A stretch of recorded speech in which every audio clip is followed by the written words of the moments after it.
It's a real pleasure and honor to be here. I've been affiliated with MAPS Canada for a few years now. I was on the podcast in its kind of first original formation, and that was a lot of fun. And it's really nice to kind of see things at a different angle at the Journal Club. So thanks for having me. I'm a PhD neuroscience candidate at Western University, and my background before that was doing my master's in philosophy, also at Western.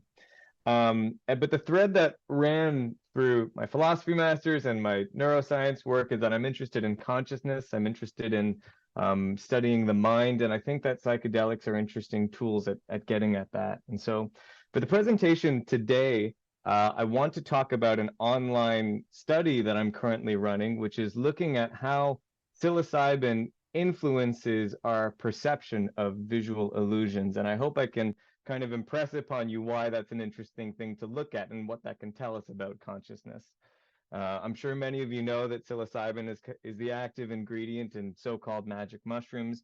I'm sure we're all very familiar with the incredible research happening around the world, really, with psilocybin-assisted psychotherapy, places like Johns Hopkins and Imperial College, but even specifically in Canada, it's exciting times in this research space because the Canadian government has started to offer grants to do for researchers looking at psilocybin-assisted therapy.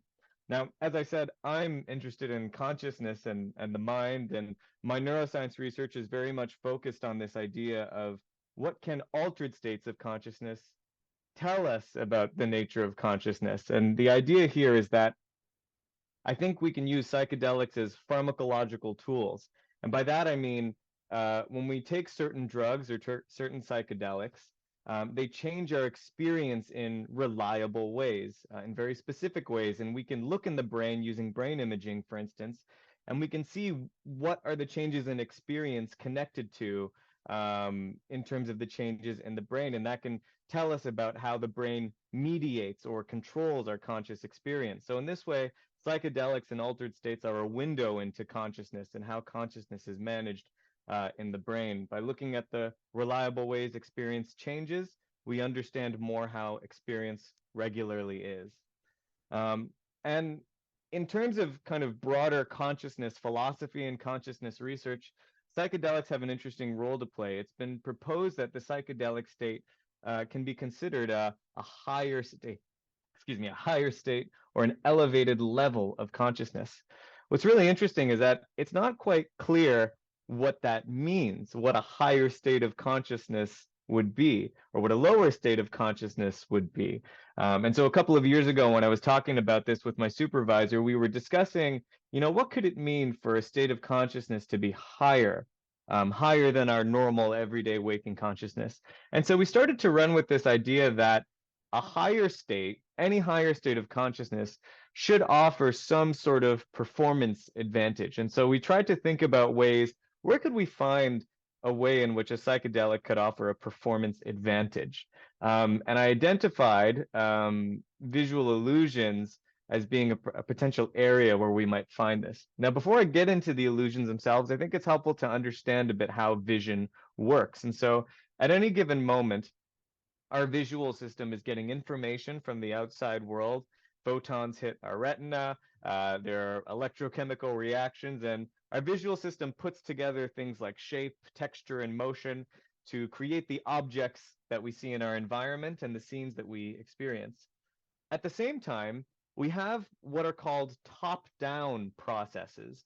We have our prior expectations and our prior expectations and even our predictions of what it is we're likely seeing that can affect or influence how we experience things. So for instance, on the left here, I have these Canisa triangles, and I'm assuming that most of us see these as kind of two triangles, perhaps one superimposed on top of the other.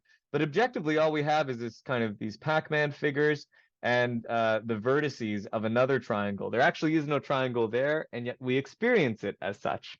So in this way, our brains are kind of filling it in. It's predicting that, oh, that must be a triangular object there. So we have this combination of bottom up and top down that work together to give us our visual experience of the world.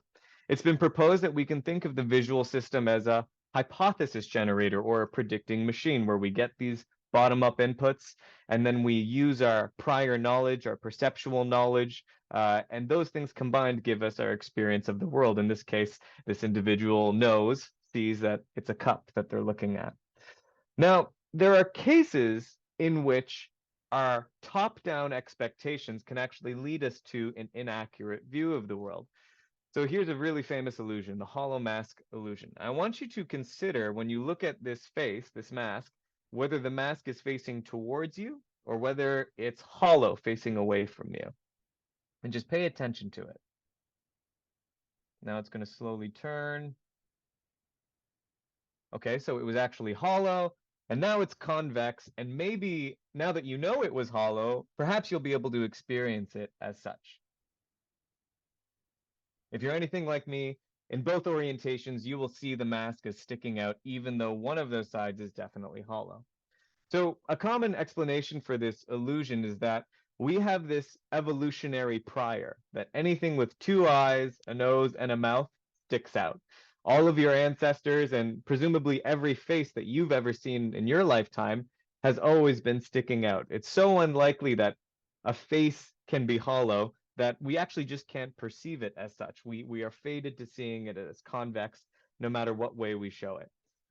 Now, where psilocybin comes in is that it's been proposed that psilocybin reduces top-down predictions. This is earlier research from perhaps, I don't know, 15, 20 years ago, showing that psilocybin impaired aspects of motion perception, higher level motion perception. And studies using EEG also looked at how psilocybin disrupted kind of the electrical brain activity involved in experiencing these kinesia figures, seeing the triangle or seeing the square. But it didn't seem like people were behaviorally changed. It seems like people could still see the square or the triangle. So there actually is little perceptual evidence of psilocybin disrupting these top-down illusions. And this kind of leads me to my train of thought for the project, is that if certain illusions result from top-down expectations or top-down processes, and psilocybin reduces the influence of top-down processes on visual perception, then could psilocybin make one resistant to these top-down illusions? That is, how would someone under the influence of psilocybin actually experience the hollow mask illusion? The thought process here is that they might actually see the mask as hollow, whereas most of us would see it as sticking out, as convex.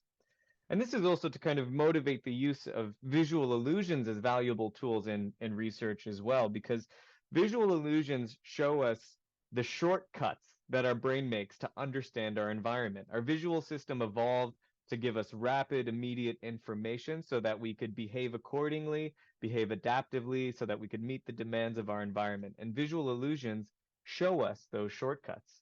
An interesting one here that you're probably familiar with, the duck-rabbit illusion. There's one way that you can see it as a duck, where that's its beak, and another way you can see it as a rabbit, where this is the rabbit's nose. Interestingly, it's very hard or perhaps impossible to see both at the same time, but your knowledge that it's a duck or a rabbit allows you to experience it that way. And many of these illusions I'll also discuss throughout the talk. So this is just to say that visual illusions really tell us what's going on under the hood in vision. And so for my project, we are using an online assessment of visual illusions. This is a study where psilocybin users who are taking it for their well-being purposes or recreationally can actually do our tests and collect interesting experimental data from the comfort of their home. Now, I thought it would be interesting in this talk to kind of show you the ways that we can measure illusion strength and how we can determine to what extent psilocybin changes how strongly someone experiences an illusion. So to do this, we show different kinds of illusions. For example, we'll show some low-level illusions. These are illusions that their mechanism or the way they work can be explained by looking at the activity of individual neurons early in visual processing, for instance. And there are other illusions, like the ones I've been talking about so far, like higher level illusions. And these are best explained by prior expectations or how knowledge influences the way we experience the world. And then we have an assortment of mid-level illusions that are kind of a combination between kind of early visual processing, neuronal activity, and our prior expectations and knowledge. Now, to show you how we can get about measuring illusion strength, I'll use the Muller-Lyer illusion as an example here. So I'm assuming that most of us, when we look at this, we experience the distance from A to B, that line there, being much larger than B to C. Another way this illusion is typically shown is as two horizontal lines kind of on top of one another, where we see the top line being smaller than the bottom line, but they're actually the exact same length. They don't differ in length whatsoever, and yet we see them as being different. So what's the example for this, or what's the explanation, sorry, for this example? Well, presumably all of us have been raised, our visual systems have been trained on rooms that have 90-degree angles and straight facing edges. Now, when we take a look at this scene in a movie theater, this red line and this red line are actually the exact same height. And so they actually hit the retina. They're the same size on the retina. But your visual system knows that the ticket booth is closer towards you and the back next to the door is further away from you. So what your brain does is, although it knows that the line, the image on your retina is the exact same for both of them, your brain does a process, a computation, and it makes the line in the back appear larger, and it makes the line in the front appear smaller. But if we were to measure them, we find that they're actually the same. So this is another example of how our knowledge of rooms and geometry and symmetry influence our experience of the world. And so what we can do is we can simply ask people to take this illusion, take that middle arrow and place it at the center, or where they perceive the center to be of the horizontal line. And that's where I would put it, somewhere around here, if you can see my red dot. Now, what we can do is we can measure the distance from that point to the true center, which is somewhere around here. And we can present another version of this illusion where we actually take away the illusion component of the image. So in this case, we remove the outer arrows. And what we're finding so far, we haven't fully analyzed the data yet, but what we're finding is that people tend to do much better at placing the middle arrow in the center of the horizontal line when the outer arrows are removed. So what we can do is we can actually just show people two versions of the illusions, one with the illusion intact and one with the illusion removed, and we can kind of compare. And that will tell us how strongly the illusion works on a given individual. This is an example of a lower level illusion, a brightness contrast illusion. And if you look at this gray bar here, it's actually the same shade of gray the whole way through, but we see its shade changing depending on whether it appears in front of a white column or a black column. And so what we do here is we just ask people to change the shade of the bar until it appears to be a single shade of gray. And we can compare that and we measure how strongly the illusion is working there. Here's a fun one that many of us are perhaps aware of, the Adelson checkerboard. So here, I want you to look at the tile A and tile B. If you take a look at tile A, it should appear darker to you than tile B. And why would that be? Well, our brains have seen checkerboards before, or chessboards before, and we know that A is a black tile, and we know that B is a white tile. And so it makes sense for us to see A as being darker than B. But if you were to actually focus solely on those two squares, we would find that they're exactly the same shade of gray. And that's really interesting. So this is a case of our brain using our knowledge of checkerboards and also our knowledge of shadows and how shadows work to give us the right perception to, in this case, play a game of chess or checkers. And so what we can do here is we simply ask people to adjust the shades of gray until they appear to be the same shade. And that's another way that we can measure the strength for this illusion. So we have to come up with different measures for different illusions. Other famous kind of cases of top-down illusions is biological motion. So if you take a look at these squares, I'm sure we all just see kind of a collection of dots, but as I make each of them move, you might experience them differently. So here we have a person jumping. In this case, you can even determine when these dots are moving, whether the figure that is moving might be a male or a female. So you can actually take a look at their gait. And you can even, interpret a direction that they might be moving. Objectively, all that's on the screen are just these dots that are programmed to move in a very particular way, in a looping fashion. But given our knowledge of bodies and how limbs move in space, we experience it as a figure. So this is another kind of illusion that we show in the study.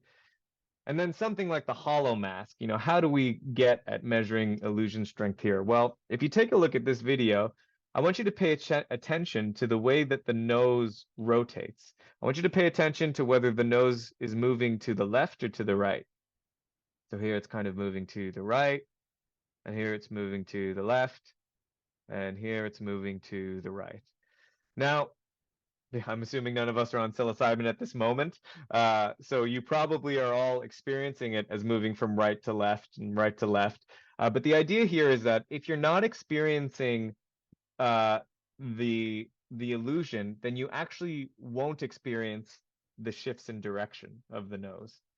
So we have all these different ways to kind of measure illusion strength, but the idea here, the reason that we show these different low, mid-level, high illusions is that if the prediction is correct, if psilocybin does really just reduce kind of top-down processes on perception, then we should find the greatest effect in these so-called higher level illusions and less so in the lower level illusions. Now there are HT2A receptors distributed widely throughout the brain, the visual cortex as well. So it makes sense that some of these lower level illusions would be affected too.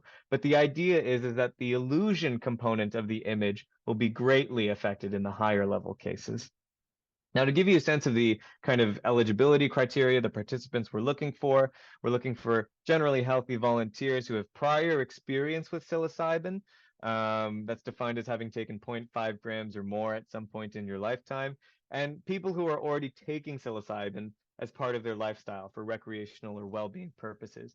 We have a long list of exclusion criteria for safety reasons, but the rough shape here is that we're screening out individuals who have high blood pressure, those who are taking SSRIs or TCAs or other kind of antidepressant medications, and individuals with any current or past psychiatric diagnoses. So these are individuals who might have bipolar disorder, schizophrenia, and so on.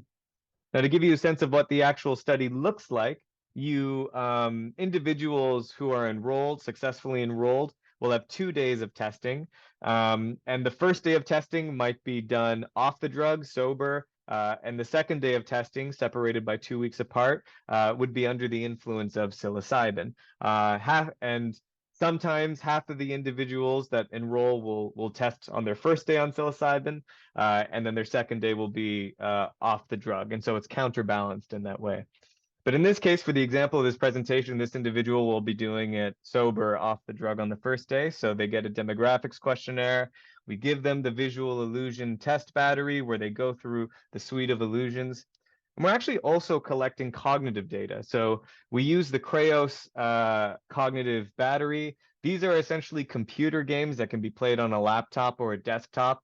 And these computer games essentially give clinically validated measures of working memory, of attention, of verbal reasoning, of planning. These games have been used in many patient populations around the world, Alzheimer's, dementia, and also it's part of a database. We have databases of, perhaps hundreds of thousands, at least 80,000 individuals around the world. And so these give us good measures of how psilocybin might be changing your attention span, your concentration, your working memory and reasoning. So we also collect cognitive data as well. And then 2 weeks later, you'll test again. As I said, this person in this case is testing on psilocybin for their second day. We collect dosage information, so we actually don't prescribe the dose that you should take. It's a purely observational study where individuals who are already planning to take psilocybin can simply take the drug as they would and do our tests while they're under its effects. And so we collect the information of the strain that they're taking and how much they've decided to take. And then they'll ingest psilocybin, and they may choose to do this in the company of a trip sitter. This is actually a part of the protocol where you can have a trip sitter with you, and they can help ensure that you're comfortable and feeling safe, and they can even assist with some aspects of the data collection. And that also helps with kind of the data integrity to make sure that everything is going according to plan. And then simply participants, individuals would repeat this visual illusion battery and the Kreos games. Now, in terms of the predictions, what do we expect to come out of this project, or what do we think might happen? Well, we predict that psilocybin will reduce the sensitivity for higher level illusions. Now, what do I mean? It means, in the case of, for instance, the Muller liar, that when you're under the influence of psilocybin, you might actually experience that length as being equal to that length. In other words, in terms of the test, you'll be able to place that middle arrow in the correct center position, which is right here. In the case of the hollow mask illusion, we expect that people under psilocybin might actually experience the mask as being hollow when it's shown in its hollow orientation. So this is really interesting because you get a performance advantage from an impairment in visual perception. You know, we're impairing these kind of top-down predictions, and it may be that you'll actually be more accurate at evaluating these images compared to when you were sober or off the drug. So this is a really interesting thing. Uh, in terms of the cognitive data, we expect that psilocybin might induce overall impairments in cognition. And this is just kind of to echo a lot of the previous literature done in this space. A lot of the research on psilocybin on memory and attention shows kind of widespread reductions in performance. So we have this interesting case here where we might have benefits to perception in some very controlled cases, like high-level illusions, and reductions in cognition. So it kind of shows the various ways that consciousness can be teased apart. Now, in terms of the significance of the project, I'm really excited about this study because, as many of us are aware, it's really difficult to do psychedelics research. These substances are still, psilocybin is still illegal in many countries, and it requires a lot of regulatory approvals to do this kind of work. So a lot of scientists are left to do online questionnaires or online surveys. Now, and this is all incredible research and it's indispensable. What's really the drawback to these online questionnaires is that you rarely ever get data from within the psychedelic state. Normally, participants are doing these surveys after the drug effects have worn off, you know, and it's kind of you're working with your interpretation of what happened. And so you don't get real-time psychedelic data. Now, there are some microdosing studies out there which are super interesting. But unfortunately, kind of by definition, a microdose is not a psychedelic state because kind of if you've taken too much, well, then it's not necessarily a microdose. Whereas incorporating this trip sitter paradigm, the ethics board was very pleased about it. And so, you know, it would be really great if we find that we're getting lots of data sets, lots of participants joining from around the world. We do have some people from other countries that have already joined in, which is really exciting. It means that there are people out there that are taking psilocybin in this case and are willing to do online research and are willing to do it safely in their home, and we can collect experimental data from within the psychedelic state. So I think that's really exciting. And kind of, you know, moving back towards this broader understanding of consciousness, linking back to what psychedelics can tell us about consciousness, you know, we might find that it may not make sense to think about consciousness in terms of levels of higher or lower. This study might demonstrate that there are potential perception benefits to consciousness or to experience that come from taking psilocybin, but that there may also be still impairments in cognition. And so this might persuade us to look at consciousness more so in terms of dimensions as opposed to levels. Consciousness is this multifaceted thing of different kinds of dimensions that can be attenuated, reduced, or increased or elevated. And these things can be teased apart. And psilocybin might increase certain faculties like perception while decreasing others. And I think this enhances our understanding of conscious states. And again, this goes back to the idea that we can use psychedelics as windows into consciousness. So I just want to thank my lab and my advisory committee. They've been really helpful in the building of this project. And I want to draw particular attention to this gentleman here, Dr. Michael Bach. He's at the University of Freiburg, and he's been so helpful. He programmed all of the visual illusions that we use in the tasks. So he's been great, and I want to kind of thank him here. And I will leave this QR code and this study URL.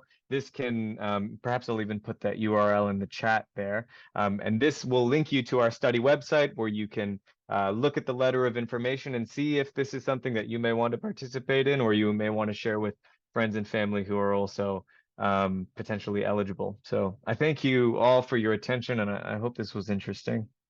If anyone has any questions, you're welcome to put them in the chat and I can read them out, or you can just unmute yourself and ask directly, whatever you prefer. Sure, thanks. That was really interesting, Sid. Wonderful to see what you're doing and how it's progressed, and something I'll definitely be tracking as you move along. I have a question whether you're taking any kind of measures of the participants' experience of intensity to get a bit of a sense of how deep their subjective effects go, and if Mm. you're going to do that just for overall intensity, or if you consider doing that maybe specific to the sensory effects that they might be getting, some other way to kind of maybe present some stimuli and get some kind of rating on how much visual alterations they're experiencing when they Mm. look at that stimuli. And I ask this because even when people report on dose, in the study that we did, we found that some people at 19 milligrams of psilocybin would have almost no subjective effects, while others Mm. had not only intense sensory effects, but life-changing transformations. So the Mm. variability based on dose can Mm. be quite unpredictable. So Yeah. some way to track that. Yeah, yeah, and just given your serotonergic sensitivity and all the reasons why someone might experience it as richer or more pronounced than others. So to quickly answer your question, no, we aren't collecting any measures of kind of subjective intensity. It's something we considered. What's difficult is that the games and the games and the full suite of illusions, presenting them in their on illusion on and illusion off versions, it times to about 40 minutes to an hour, and with attrition in terms of keeping people engaged online throughout that whole time, especially if they're under the influence of psilocybin, we've had to kind of try and present the minimal, asking the minimal amount of them while they're in this altered state. And so we thought about collecting things like intensity. We even used to in earlier iterations of the design, we actually used to ask people to wait after an hour or two after ingesting. But what we've found in some people who've piloted it is that people start to experience the effects at different time courses within the drug experience. So all we specify to people is to start the assessments when you start to feel like you are in a psychedelic state. And we leave that vague to allow people to determine when it might make sense to them to start testing, because it's impossible for us at our distance to determine when is a good time to do the visual illusions or the games. But to answer your question, Devin, no, we don't look at subjective intensity, although that would be valuable for sure. Okay, great. Thanks for your response. Yeah, no, it's a great question. Thank you. Riel, did you have a question as well? Yeah, thank you. That was a great presentation, super interesting. And the last question answered some of my questions as well, but I have some more. I did notice that the day one was the same day as, like, the recruitment day was the same day that they started, and I was curious about that. Ah, Because, if they're just seeing if they qualify, mm, then, how do they know that they, to have something on hand and ready to take? right. That's my Yeah. first question. Cool. That's a wonderful question. It's great. So that was just to specify that as soon as you enroll, the first set of tests are available to you to start whenever. Okay. That does not require you to take the tests on the day that you enroll. We're very clear to tell people that we do not want to change or alter your drug taking behavior in any capacity. So the tests are available for you. For instance, if you were testing in the so-called sober condition, let's say, without psilocybin, you can, if you want to, take that test on the very same day that you enroll, and that's totally fine. If you were assigned to test under psilocybin on your first day, then you can defer the tests until the day that you were originally planning to take psilocybin as prescribed by your regular drug taking behavior. So we're really clear to people that this is observational, and this is, we're not choosing the dose and we're not choosing when you take it. So yeah, that's a great question. That's super interesting. And I was also wondering if there's a minimum dose, because Hmm. you're talking it can't be microdosing, so is it I'm curious how you. There is no minimum dose. It's funny, we actually had someone, because we want to be open-minded. So for instance, we've had some people taking microdose levels of the drug, and we've had people taking, doses north of a gram. Now, it's really difficult to tell how much actual psilocybin, the molecule itself, that they're taking, because the potency varies by strains, and even within a strain, the batch that you have, is it synthetic? Is it organic? So we truly just allow people to decide for themselves what they want to take, and we don't screen out people who are necessarily microdosing.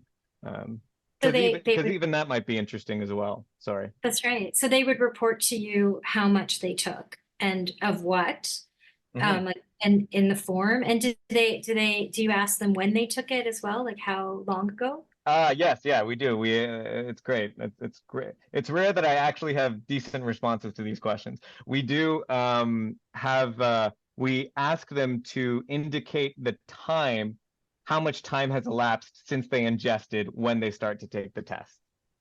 So that could provide interesting measures too, or interesting information about when people start to experience subjectively the effects. And there are different kinds of ways of carving up the data, and one of them will be looking at, okay, how does the hollow mask look at these varying doses, or how does the Muller Lyer look at these varying doses?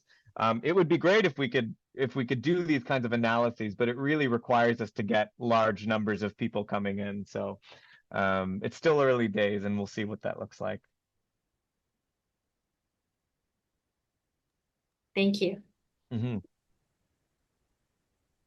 Oisin, did you also have a question? Yes. 1 second, I'll lower my hand. Okay. So my question was very similar to the first question asked, like how does entropy of like the experience affect the illusion, like the understanding of the higher level illusion, the sensitivity to it? And my second question is, did you read about the Bob Ross study, like the AI on hallucinogens? And they did like this Bob Ross painting where the AI was picking up like different faces from different places. I've not I'll heard send of you a this. link. No, I'll send you very a link cool. for that. And what happened was that led me to sort of dive into seeing like if it sort of does something to our fusiform phase gyrus, in our brain. Yeah, our face area, that's right. It apparently does increase like the sensitivity. So you start actually picking up faces if there are no faces. So for some people, it actually leads to paranoia. Right. So this was like when I was listening to you, it was a bit contradictory to like what I read. It Like sounds this is like counterintuitive. exactly. Right. Yeah. So I Right. want to know your view on that. Yep, that's really cool. Well, I'm not familiar with that. Unfortunately, I haven't looked at that, so I can't say anything really. I don't have much to offer on that. It's interesting that you start to see it is a case that we do often see faces where there are no faces, whether that's in your furniture or whether that's on a tree. Yeah. It's interesting. Maybe it's helpful here to consider what the purpose of top-down constraints are, which are sometimes to just restrict the color of this object to the object itself, for instance. And so the thing is that when the top-down constraints are gone, it's not entirely clear what you will experience or what you will see. So although we predict, for instance, that the illusion components will be attenuated, maybe there are some people that the Muller-Lyer line just leaves the screen or it starts to change color. Like, it is an open question how people will experience these illusions, and so we will just kind of have to run the experiment first to see what we get, to see if they are perceiving the image properly at all. Like, is it possible to remove yeah. So anyway, that you had a question before that though too, and it was about entropy. About Could you say a bit entropy. more about that? So my question is like, I know that you are like all of these people are taking psilocybin at home, right? So you don't Mhm. really like get the exact report of the experience and how deep the experience was. And recently, a lot of research from UCSF is coming out, and Robin Carhart is actually doing this, Mhm. where he was talking about like the deeper the entropy, like the deeper that your experience is, the more plastic your brain becomes and more sensitive your brain becomes to changes. And that can lead to canalization, which is it can either lead to good things, which is like, maybe better habits like mindfulness or whatever you want to do. Mhm. Or it can lead to like rumination and Yeah. like, wherever you Yeah. take it. So entropy, like that part is really good. Like it opens that critical period window. And I was Right. wondering if you are taking that, like the intensity of the trip into measure. Yeah. Yeah. So And I like that. unfortunately, oh, sorry. I don't mean to interrupt. I apologize. Carry No, on. just last sentence. I like that your reply to Riel that you're gonna measure, like you're gonna show a scale of like, where it goes. So Mhm. I'm actually excited about your results, and I really like your presentation too. Well, that's very sweet. Thank you. Yeah, so it's difficult. When we look at entropy measures in the brain, we don't have any way of kind of getting an entropy measure, obviously, because it's online, and these entropy measures come from doing things like neuroimaging, like EEG, and kind of measuring the, electrical brain activity, or even doing certain analyses with an fMRI. So we obviously have no way of looking at entropy. Subjectivity might be an indirect proxy, and I already said that we're not looking at that either. And so now, in terms of how entropy, and actually, I just want to comment on what you said, the canalization as well. Like, it may go this way or it may go that way. It's kind of like how plasticity is neutral. Plasticity is great if that plasticity goes towards good things for one's well-being, and then it can also be terrible if it leads to rumination, or. So anyway, I just wanted to kind of say that in response to what you said. In terms of how entropy, um, how does entropy apply to the story of kind of the top-down predictions? As you know, I didn't mention it in this project because we have no way of looking at it. And so, it's possible that in future studies, for instance, we're working on getting people in a scanner and showing these illusions. And so that would put us in a position where we can get some sort of entropy measure while we show them these illusions. But it's really tricky because, um, uh, well, for a variety of reasons. But anyway, we are looking at entropy as something, to consider in future versions of this, where we actually bring people in the lab and show them illusions. So yeah. My When I was talking about entropy in terms of your study, I was actually thinking about, I know that you're not doing the subjective experience, but I was thinking about if you just like if there is a way of reporting, or maybe like, in your future studies, if there's a way of getting a report of how intense their experience was, that also can explain the entropy. And that's what Carhart was talking about in the recent Mm, paper. So you need not do a brain imaging yeah. it's Yeah. like, Yeah. Yeah. it's correlates like, yeah, just I'm just giving like, yeah, And what I actually, know. I'm just talking, no, yeah. and that's great. And actually, this is really helpful because what could be done is just kind of as a debrief survey, something that doesn't need to be done actually at the time. This would be quite simple to implement. So I look forward to bringing this to my supervisor and taking credit for this wonderful idea. Yeah. But no, I'll be sure to cite you all. That's really helpful. Thank you. No.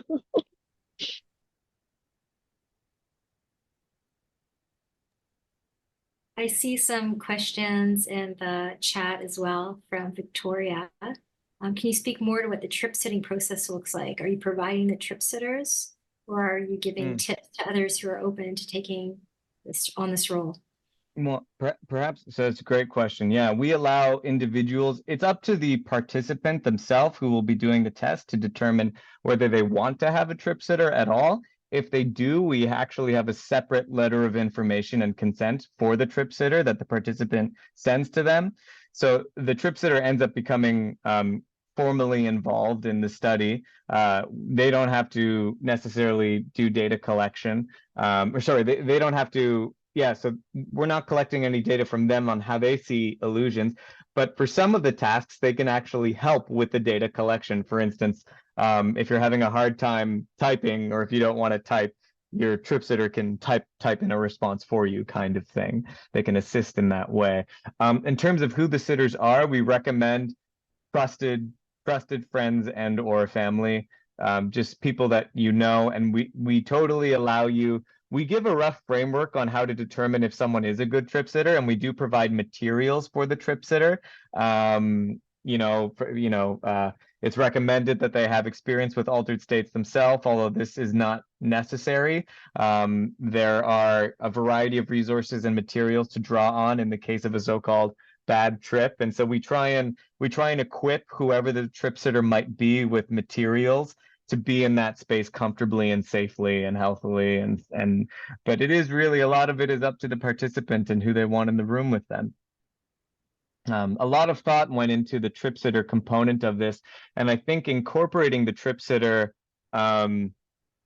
really helped sway the ethics board in our favor, in terms of having an online study from an accredited institution where people might will be taking a psychedelic drug, and there's no institutional staff on site to keep an eye on what's happening, and so we've putting disclaimers in the LOI of please don't operate a motor vehicle, or here are some hotline numbers in particular countries to call if you are experiencing a terrible time. We try and really, participant safety was the most important thing here.